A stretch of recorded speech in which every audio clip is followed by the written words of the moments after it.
কে এই আহসান হাবিব পেয়ার? এতিমখানায় বড় হয়েও এত অল্প সময়ে কিভাবে বাড়ি গাড়ির মালিক হলেন? কওমি মাদ্রাসায় পড়ে কিভাবে ইসলামী লেবাসের আড়ালে পর্নোগ্রাফির সঙ্গে নিজেকে জড়ালেন? ইসলামের কথা বলে মানব দরদী হিসাবে নিজেকে উপস্থাপন করে হাজারো প্রতারণার জাল বিছিয়েছে এই ভণ্ড প্রতারক, কিন্তু অনেকে তা বিশ্বাস করতে চাইছেন না। তার সহকর্মীদের অনেকেই তার বিরুদ্ধে বিভিন্ন অভিযোগ করেছেন। তাদের সঙ্গে কথা বলে জানা যায়, সে কথায় কথায় গালিগালাজ করত, নামাজ রোজা একেবারেই করত না।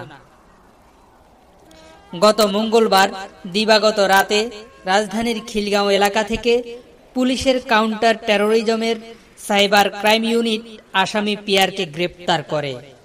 মামলার নথি থেকে জানা যায়, আহসান হাবিব পেয়ার দাওরায়ে হাদিসে পড়াশোনা করেছেন।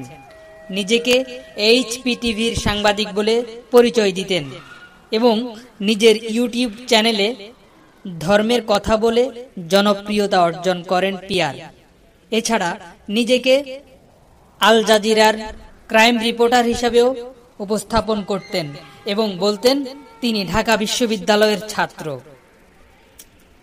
সম্প্রতি আহসান হাবিব পেয়ার নিজেকে পীর দাবি করে জিন তাড়ানোর কথা বলে মেয়েদের নির্যাতন করতে বলে মামলার এজাহারে বলা হয়েছে।